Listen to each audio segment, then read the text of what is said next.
Diana, ¿dónde vas? Pensaba que te ibas.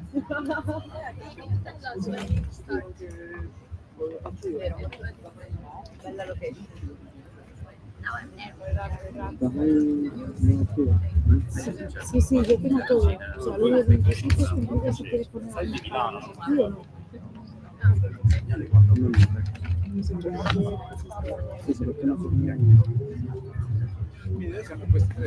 Dobbiamo dire prova, no, ho già fatto.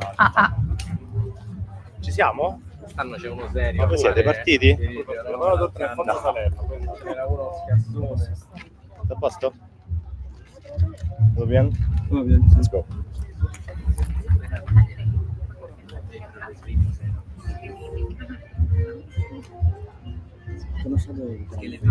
Servirà poi venire qua, Ma mi sposto con la sedia? No, semplicemente l'importante è che io ho accesso a questa camera che quando stacca devo di premere rec. Quindi... Lo voy a poner. No, que no, I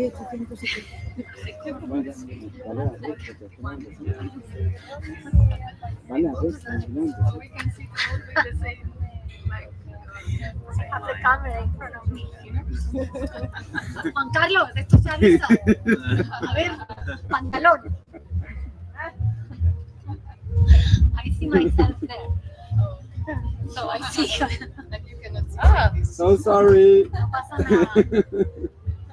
Like a princess. Yes.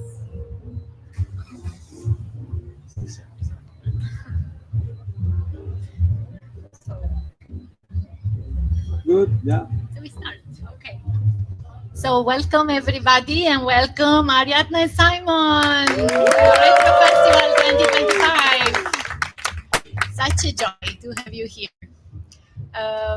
Let's start chatting. Okay. So questions. Was Lindy Hop your first encounter with African American culture? You want to start? All right, we're diving right in. In terms of direct association with it and like including myself in it, yes, including myself as a guest, obviously. I think it's something that when we define African American culture, we're talking about lots of different things. There's hip hop, there's soul, there's funk, like Motown, tap, there's like all sorts of things there that maybe we don't even realize that we're connecting with that culture. But I think the first thing that I properly like committed myself to understanding, yes, yeah, this was the first one. Also from the music point of view.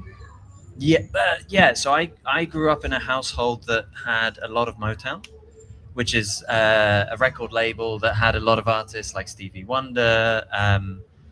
I grew up in a household that had a lot of that, and jazz. That's very cool. Yeah, it was really cool. I mean, but when you're a kid, you don't even realize that you're like connecting with a culture or absorbing something.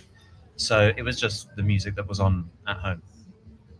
So you grew up kind of into that already? I guess so. Yeah, exactly. So I will say, like a lot of us, Yeah, yes, without but realizing. not knowing. I don't know. It was MTV. It was in my house. It was all day there. I was watching all the video clips and imitating, or I did some hip hop when I was very, very young. But I think like when I was conscious, it was when I started to Lindy Hop, or a couple of years later, to really understand that is African American roots and what it means. Nice. And so how did you start Lindy Hop? Did you have any prior dance experience of other kinds? So I was a ballet dancer. I did a career of ballet and contemporary. Then I was dancing around the world, but in a company, not like Lindy Hop, more social dancing. And then I had some friends that danced Lindy Hop that at the beginning I didn't understand because they were dancing in the streets, and I came from the theater, so I was like, "What are you doing?" And then my mom started to dance Lindy Hop too, and I did some musicals where I did some Charleston, like the bad ones, these things and the hanjas and this. But I don't know, the life just put me there, and I started like a hobby, just very side. But I started to like it more and more and more. Then I met Simon, and we've been offered to go to China to teach for 6 months. So we were kind of crazy because we met like maybe 1 year, 6 months before to go to China together. So I just said no to my job in the Liceu in Barcelona in this moment, like in a theater, and we went to China together, and it kind of worked, and we had time to explore what was Lindy Hop for us. So I danced a lot before, but the swing, it was the Lindy Hop for me, the first dance. My first direct interaction with Lindy Hop was at a concert in Beijing, in China. I was there for my year abroad. Shout out to Team Taiwan here. I was there for my year abroad, and I was at a concert of Nina Simone's granddaughter, who was under the name of Simone Simone. And I remember we were just there with a group of friends hanging out, and then suddenly in the corner, a group of like 8-10 people were dancing. And one of the people in our group was from Lithuania. She'd already learned Lindy Hop. She'd already had some interaction with it. And she said, "Oh, I recognize that." Went straight over, had a chat with them, came back, said, "Hey, they've got beginner classes. We should go." And I didn't have like a better excuse. I didn't have some reason to be like, "No, I'm good, thanks." And I thought, you know what, let's just go. And that was back in 2009. Yeah, that was my first interaction. It was technically thanks to Nina Simone. Yeah. That's super cool. And so you lived and you started learning Lindy Hop in Beijing. So. Yeah, in Beijing. And then you came back to Europe. Yeah, so then I came back to the UK, to university there, carried on there for a year. I was in London a bit for a couple of years, started discovering European dance scenes and things like that. Then 2016 was when I moved to Madrid, and that's when me and Aria met. Yeah. And so then you met in Spain, and then you went back to China to teach together. It's such a crazy story. It's like a movie story. We met in Madrid in a festival that it was very small. It was for swing maniacs, a school that it was like the first anniversary. And I'm from Barcelona, so Catalonia. And let's not mix up things here. Please. I live in Madrid. I like Madrid. I'm from Barcelona. So we met there during a weekend. And then he was moving to Barcelona with the same school. And we were dancing like all night long. And we decided, let's train together someday. But we didn't have a main partner, neither of us. And then we went to China. And we had time to train. But I think like we were growing while we were on the road already. So at the beginning, we didn't have time to sit down and see what we were doing. We were just going. Yeah. So then you started training and teaching. And how do you find now that you also have been teaching a lot back here, what would be the difference? Do you think it's different to train and live and perform and teach in China? Do you think there is difference in the community? How would you handle things in a different way? In China, they were adorable a lot. We were teaching already in Barcelona together, but the first big thing that we did, it was going to China for 6 months, almost not knowing each other. So it could have been a terrible experience, but we survived. And we became very good friends, so that's good. I think at the end in the classes, for me, I didn't speak Chinese. I can say "Yao Tiao Ma." This is my phrase. Do you want to dance? That's all. They were very welcoming. It's like every community in the world. I think you go someplace and you search for a community that dance Lindy Hop, and you are part of something. So that was very, very, very beautiful. Not much difference about teaching, no? It was very new, the scene in this moment, but apart from that, it was kind of like here. Yeah, I mean, every scene is somewhat influenced by the culture that it's in. So there were some things in China that were a little bit different, in terms of just when you're there interacting with the students, like how that might be different in the class or after the class. But you want to explain? Like things like, no, it's Italy, Spain, we hug and we kiss a lot. So I needed to control myself at the beginning to just understand. Until you don't know a lot, you don't touch too much people. But I think for me You that's scare them clear. off. Kind of. I don't think anymore. Do you want more? Oh, I always want more, you know. And what about, have you ever been in touch with old timers, some of the people who created the dance? What is your relationship with what came before us? I think like the most direct we had, it was Barbara Billups and Chester.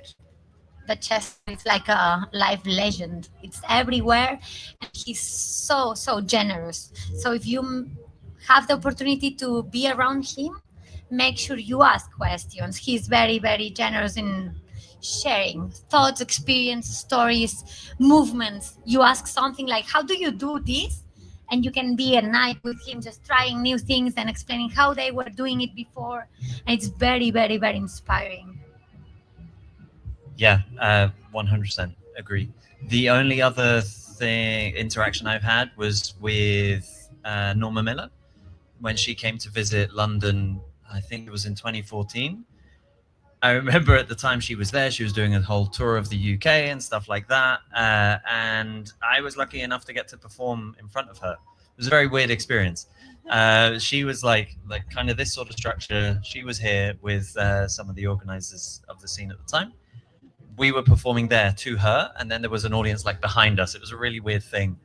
And I remember her face of just like, why the hell am I here watching these guys? Which is a really fun, kind of humbling experience. But apart from that, she was brilliant. She was very direct with her thoughts about the jazz world, about scene, stuff like that. And I also had some brief sort of lessons and stuff from Chaz Young, Frankie Manning's son. But that, like, super brief, like one of many students in a classroom. Yeah. Is there anybody also, I don't know, watching old clips or from your personal experience that you think had influenced your dancing? A lot.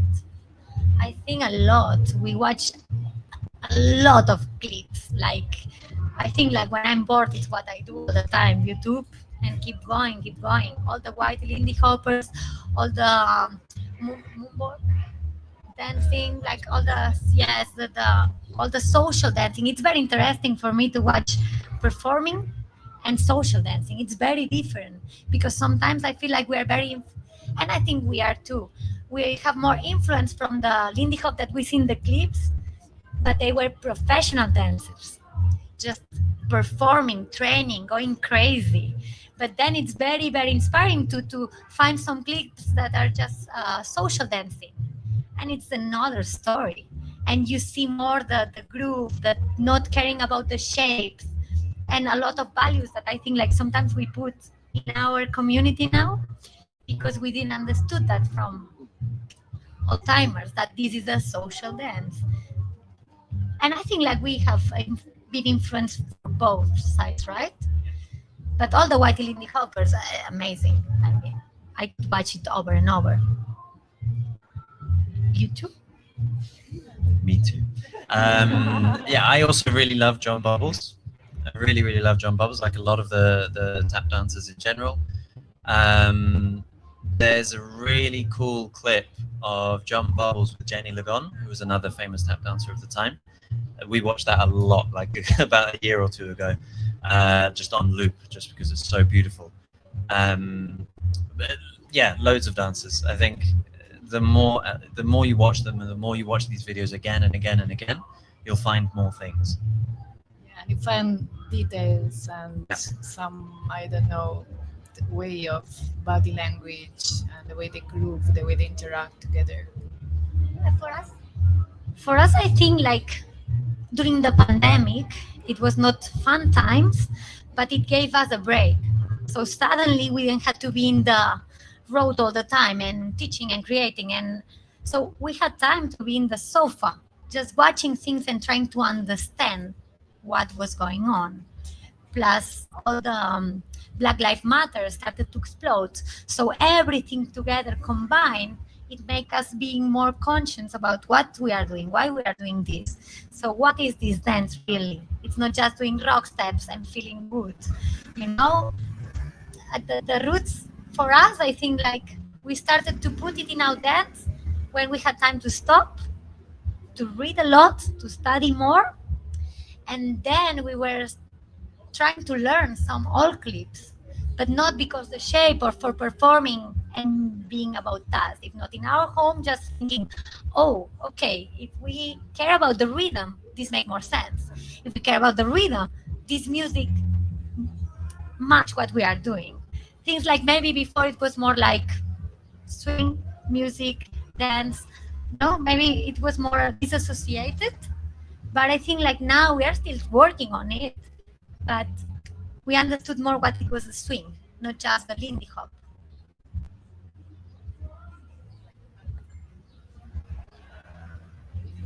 If you want, you don't have to.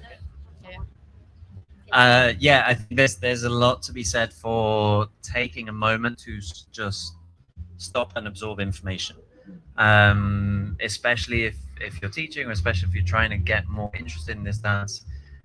It's one thing to sort of be giving out information and doing that. It's a whole other thing to try and receive that information as well and understand it better. And not just from the videos, from the stories. There's loads of great autobiographies. Norma Miller, Frankie Manning, there's others as well. Yeah, there's something very, very important about just taking a moment to just try and understand it and understand what it could mean for you, especially as guests, because it's not our culture, none of it. And that's a reality. So we have to do more work to try and understand more of that perspective. Very nice. And what about the music? I mean, is there a specific part of the music that inspires you, or a musician that, I don't know, you love to work with, work on So many, and I think it changes every month. Lately, I've been really enjoying going back through Billie Holiday and Nat King Cole stuff. But honestly, the more you dig and the more you look around and the more you go, oh, this album was with these 3, 4, 5 artists. Oh, who's this guy? Oh, who's this person? Oh, she looks interesting. And the more you dig, the more there is. And yeah, all the time. So I think it's more of this thing of just being curious about it will give you an advantage in that you'll always end up discovering more things. And that's really nice, I think. it is. I agree. But I always come back to Count Basie. It's like, I think it's my favorite if I have to pick one. But it's true what Simon says. Just Simon says you should listen music. So just listen. But for me, I always come back to Count Basie. It's my favorite. It's always beautiful to dance and to listen to it. Nice. So how does training work for you? I mean, how do you organize your training? How do you organize, I don't know if you have to perform or to teach something? We go for coffee often to discuss what we'll do in the training. You know that. Because it's like sometimes, so there is 2 periods in our life, I will say. When we are not super busy, it's when we can really be in a studio and play with things that this doesn't happen often. We need another pandemic maybe to have the time to do that. Hope it's not happening. I'm okay with this. But I think like sometimes it's difficult for us to find the time to just train our dance and not just prepare for the next thing, the next thing, the next thing. Because we try to not repeat classes as much as we can, because now that people is traveling around the world. So, but this is sometimes is a lot of material in our heads. And when we are not inspired, it's a lot of hours and a lot of coffees discussing why this is not interesting, that why this is interesting. So what we try is to social dance a little bit, finding something interesting, see if this can become a class. We ask questions like why. I'm very annoying with Simon, annoying because we say yes, we're in something. I go to bed, and next day I'm like, Simon, it's not good enough. So we need to start again. And sometimes we have to do a performance. So a day it's perfect. In 2 hours we have like a routine done. Sometimes in 2 hours we have 1/8, and it's not good enough. So I think like our trainings are like this. We try to be happy as much as we can about it. Yeah, 100% agree. You can have brilliant days or weeks, well, not much, but maybe you get one good day and then you have several where you might not like your dancing, or you might not like any of the ideas that you're doing, or you might look at someone else's idea or try and copy one of the old tips, and it's like you've never touched that dance before, and it's part of the frustration of it. It's part of the deal. We're lucky enough to be able to do this as a job, and we're very grateful for that. So you kind of accept that frustration is just part of the package. Yeah. Then the weekends. Yeah, then the weekends are really fun, and it's really nice to be in these events and to see all these people again, and yeah, it's great. But training, it is a very mixed bag of feelings, emotions, and frustrations. A lot of them are not great, and that's okay. I think that's how life works. Yeah. If you could say something about the other person, someone that, I don't know, for you, Ari, what Simon brings for you to this, to your formation, and Simon, what Ari brings, because you grew together, but you grow as a dancer, as a person. No, I think like Simon is a very kind person, and this makes it very, very easy. So he's very nice, and I think like you are very kind in a real deep. I don't know if I ever said that to you, but I really feel that. Oh, the moment So, of the truth. It's true. It's true. So just I think like working with you makes things very easy in the sense of we are friends. We care about each other. I've never feel like you put your interest in front of us. So this is something that I really appreciate. And he's a good dancer. I love swinging out with him too. You have my favorite swing outs in the world, so it helps too. I will say that. Now it's your turn.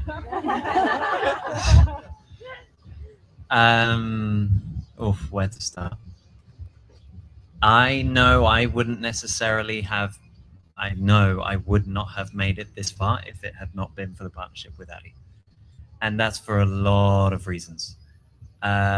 Among those is your drive and your determination to just be better than you were 5 minutes ago, which can sometimes come at the cost of sleepless nights, or feeling very frustrated about your training sessions, or just not feeling great about your dancing sometimes. And it's kind of the gift and the curse of really wanting to do better and wanting to aspire to do something more interesting. Because for a while we had to share a flat. So that sometimes was a nightmare for Simon, because he could be in the kitchen just doing his thing, and I was like, Simon, I have an idea. So it never stopped. But now we have separate lives, so everyone is at their place. So we train when we have to train. Yeah, it's changed. Like the relationship has developed over the years. What else? I mean, yeah.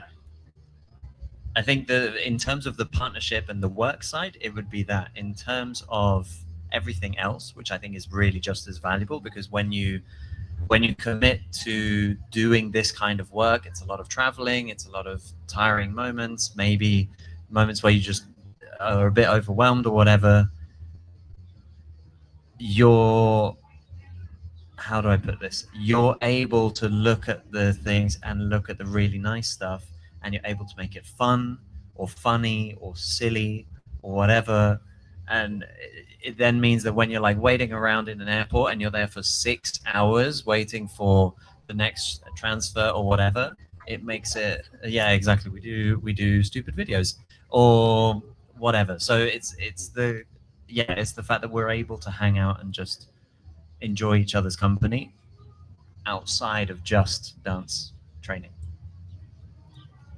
I think for my personal experience, this is something that really makes a difference. Also, when you grow and you also, I don't know, enter the class as teachers, the fact that there is a real human relationship between you two, it makes it, I don't know, the room is full of love, and this makes a difference in the world. No, it makes difference in our lives because we need that. It's just our basic thing, and it's what we are looking for. No, so we see that there is a possibility also through the dance to grow as humans who are meaningful to each other. No, I think this is something beautiful that you bring to us. Thank you. Is it something that you would like to tell us about your experience traveling in the world? You already answered something I was thinking also about asking, like, what about the tiring moments or difficult moments, or I don't know. I've got something. We've been talking about this a lot recently, and I just remembered it. When you are traveling as a teacher, you can often get this feeling of being very important, and actually, that's not true. We are only here because of everyone else. We are only at these events because everyone else that's here. So I think something that's really sort of bouncing around our heads recently is this idea that we all make up this scene. We're all a part of it. We all have our own importance. Whether you are a beginner dancer or just social dancing and you don't care about classes, and that's fine, or if you're teaching locally, or if you're organizing festivals, or if you're doing something else, or every single part of it matters and every single part of it is important. We just happen to be the ones that are often in the spotlight, rightly or wrongly. So that's something that over the years of travel has really come into our heads and our conversation, that every single person in that classroom or in that social dance is important and they matter, and we would not be here if it wasn't for them. Thank you. This is beautiful.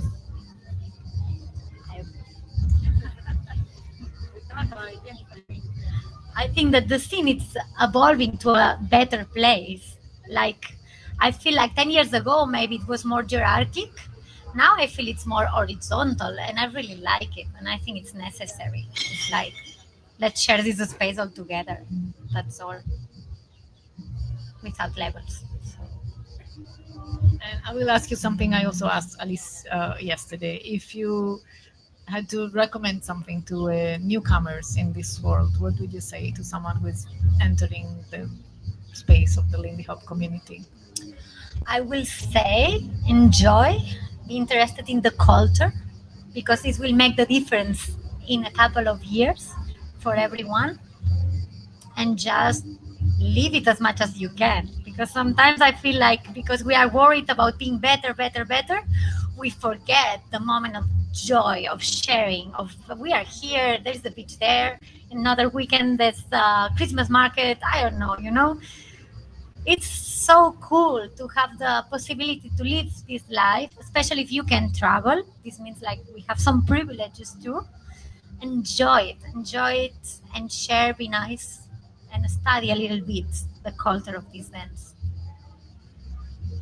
I agree with that completely. I would add also to a beginner or someone who's coming new into this scene, uh, try and discover like what your why is of why you are enjoying this, and be really okay with that changing on a regular basis. So my reasons for why I love this dance at the beginning are probably quite different. Well, not probably, they are definitely different to what they are now, which is different to what it was a year ago.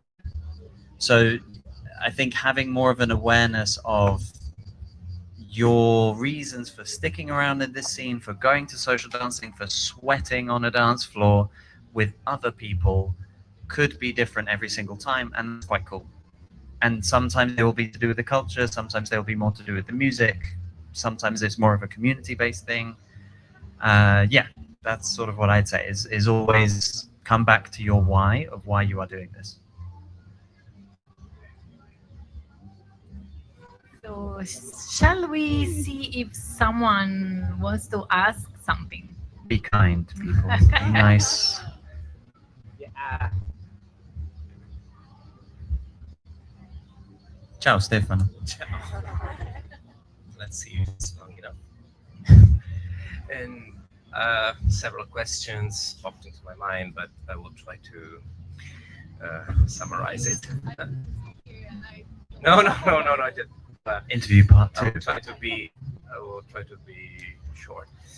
And first, Simon, you said you in 2009 you discovered the dance, and I don't know if you were not dancing at all previous that, and if it's so, okay, if it's so, what it's when and what does did make you really think, okay, I'm going to commit to and do this in my life? Yeah, so I wasn't dancing before. I'd done sport. I was raised on sports and stuff, which is really nice, but it's not. The main difference, for instance, that I discovered when I started doing Lindy Hop, I started with Lindy Hop, was that suddenly my rhythm of my movement was dictated by something else. So when you're doing sports, roughly you're kind of in charge of your own timing. And suddenly there was this whole thing called music and a beat that I had to follow and be aware of. So when I first started doing this, I didn't even think, "Ooh, I'll commit my life at all." Not at all. I just loved it. I absolutely sucked, and it was really bad. You're gonna say that story. You get that one. So when we were in China, like he was dancing already for 6, 7 years maybe. So we did a workshop in Guangzhou, and a girl came to us and it's like, but me, and he said like, but now Simon is good. He couldn't find the one when he started. So it's true. He was not good when he started, but now he is. I, I mean, nobody's good at the beginning. Well, you. Yeah, I mean, I just couldn't. I'd never, like, I'd grown up with music, sure, but no one ever says, like, find one or whatever. Like, it just wasn't a thing. And some people are more natural at it, and I really admire and jealous of those people. I was not one of them. So I remember when I first started, after about 6 months, I was still struggling, and I went traveling around China, and I had, like, a month or, like, almost 2 months off. And one of my friends and teachers at the time, Zhang, who runs one of the schools out there, I asked him for a bunch of music back before Spotify existed. So I had it on my little iPod, and I remember just on every train, every bus, everywhere, I was just listening to the music, and I just had it in my ears, and I was just like absorbing it, trying to understand it. And after that trip, I could sometimes find the one. And it was just one of those things that I had to struggle through each bit of learning this dance. And it was only until a while later, when work started coming in, I was already teaching regularly for a couple of years, that I thought, I'm not enjoying my job right now. This thing is coming in, And I remember saying to myself, I'll give myself 3 years. I gave up my job that I was doing at the time. I gave myself 3 years, and I said, if I can't get to a point where I can earn enough money to be okay in 3 years, I'll just go, okay, I tried it, and go back to my normal life. And towards the end of those 3 years is when we met. And then it was like, oh, this is starting to work. I think this could have potential. And yeah, really, it was like two years and like 9 months into that experiment where I was still like, doubtful. And then that was when we met. Did that answer your question? Yes. Yeah, I think it's you've been very, I would say, brave. I really, it's an inspiring answers. Can you hear me? Yeah, no. Yeah, this was really inspiring answer, and you've been really brave to think that okay, I can do it. I can try. And, Brave or stupid? Yeah, I mean, but like, well, maybe. But, yeah, it's and, again, it's one of those things. From my experience, the people that are thinking, and this is just my opinion, I can be very wrong in this.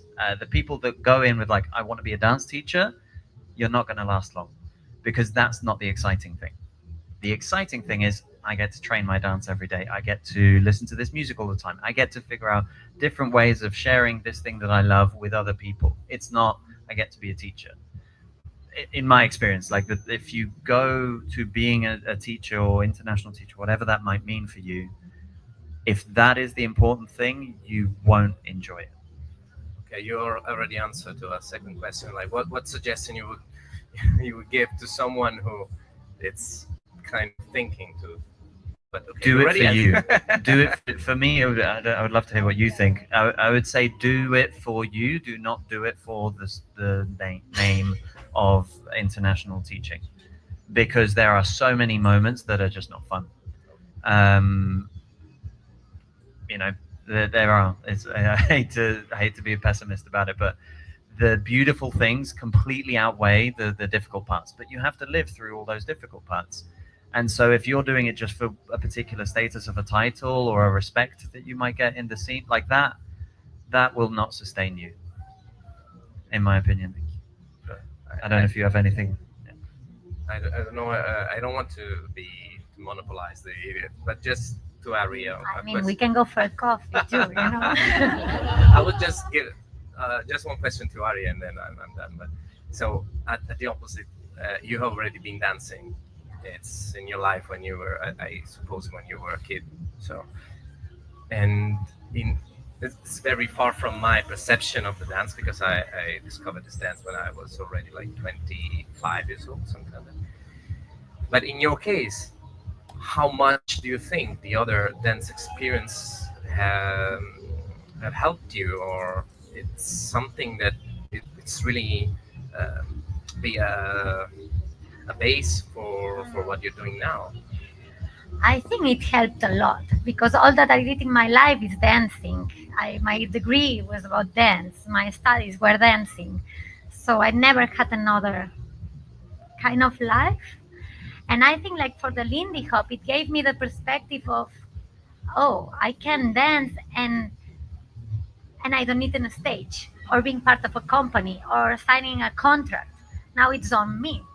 And this is something that the Lindy Hop bring me. Like, I can enjoy dancing in the street. I can enjoy dancing with random people that I never met before.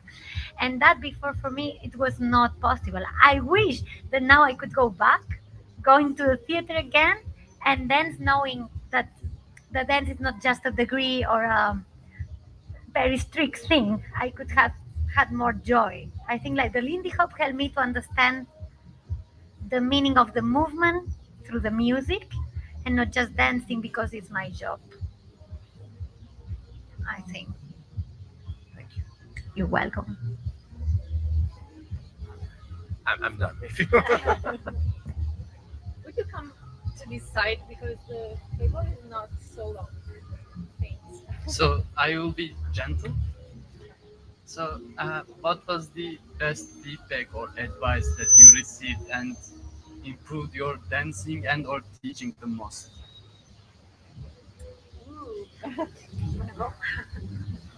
That's a difficult one. So repeat the question, please. What was the feedback or advice that you received and it improved your dancing or teaching the most? I'm not sure if it was an advice or the experience Yeah, maybe. of just, maybe you know, like what Simon said before, do it for yourself. Maybe do it for yourself and find your meaning of that. You know, it's like if you know why you are teaching, I think you'll be a better teacher too. If no, I think it's experience. I will say not experience of a level of something, the experience of being here every day. We learn something new. So it's like I love teaching, for example. So I don't need to put an effort to be happy in a class. But if you are not happy while you teach, I think maybe it's not where you have to be. I think if it doesn't make you happy, don't feel what you want to be. A social dancer, it's good. Teaching is good. Sharing in a local scene, it's so good, so important. So I don't know if that helps. I don't have the solution. I think one of my favorite pieces of advice, I can't remember who said this to me, was keep trying. It wasn't a "you're doing great," yeah. It was keep trying, like keep going. And it's true. And I still try and think that we still both try and say that sort of thing to each other. Yeah, let's keep trying. Like maybe it'll look better tomorrow. I think for me that's quite nice because it's this thing of it's never resolved. It's never done, and that's okay. And it might never feel perfect, and you just keep trying. Thank you. Thanks, Jay. Is there someone else brave that wants to make a question?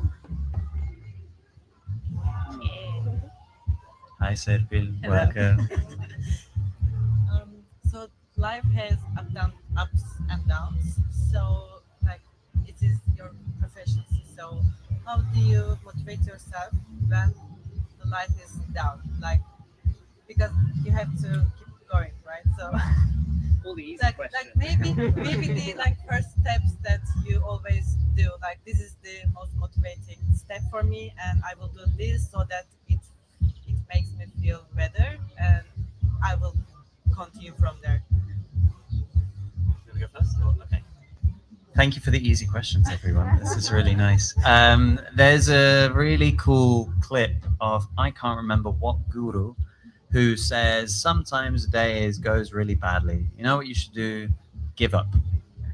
And he didn't mean it in the sense of give up your dancing. He just said, just give up for today. Go home, go to bed, try again tomorrow.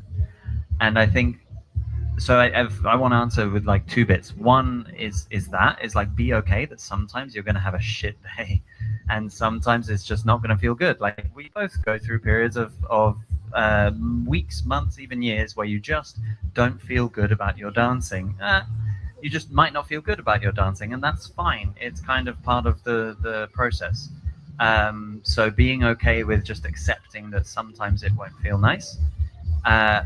But alongside that, if you know your why of why you are doing this, which again can change, that helps a lot. In the days that are a little bit more frustrating or a little bit more difficult, if you know why you are doing this, you're probably going to try again tomorrow. Yeah, I think it's that. Remember, there is tomorrow, so you'll do it again, and that's all. Thank you. You're welcome. But I was just thinking when you were speaking, you've been teaching locally also, besides teaching internationally.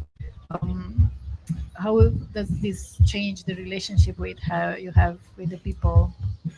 Because that's also it's a big thing to build a community where the place where you live, and in a way, I feel that there is a like a bigger community because we all try to participate in this culture in some way, the best we can, and so I mean in different ways it is the same thing, but then there are also ways in which it's a bit different. I think like the local scenes are super important because it's what it will be the base of everything. The festival, I feel it's much easier. We come here, we try to inspire a little bit, but then you have to go home and work with your community as a dancer, as a teacher there, as organizer. If you have a school, I think are very, very important. It's very different. For us, we like teaching locally. Now we stop it for a bit because it was too much with so many travels, online school and everything. We had to like to have a healthy life. We stopped teaching for a while in Madrid. Madrid, it's special too, I will say. Que sí? Social swing. He was in classes too. They were in classes. Mariana too. We had some local students around. I mean, Madrid is a special. People just want a social dance. They dance very nice. But it was the extra effort of creating a community. It's not just the class. It's like after the class, make sure that everyone is feeling good there. And I think it's naturally. We all went for a drink every night. So we start to think we drink too much in our lives because it was every night drinking and then the weekends. So I think like the social aspect of the local communities are the most important thing because the swing will keep going without the festivals, but not without the local communities.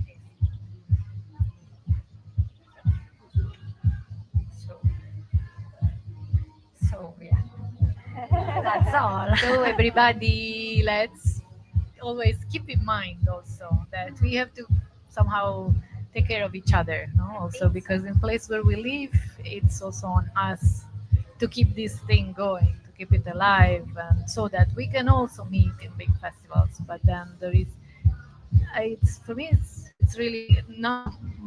I would say all my best friends I met, at least in Italy. I met them, not all of them in Italy, but I met through swing dancing, and they became really a big part of my life. And this is like a big gift that the swing dancing can bring to us. It's very nice. Yeah. So, no other questions?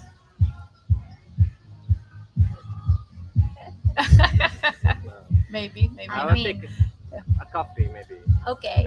Yes, if now it's not the moment, coffee. tonight we'll be here, so Yeah. we can chat when you want.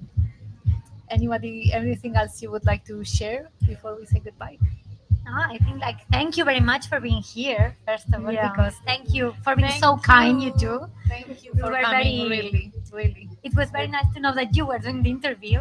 It was very nice. So I don't bite usually, but you never know. yeah, it's When the sun goes down, I could become. Francesca. No, so thank you very much. It's very nice. We like this. I mean, I've been in this festival already. This is my third time, and I loved it. So I'm very happy to be back here. I always Yeah. like to be in Italy.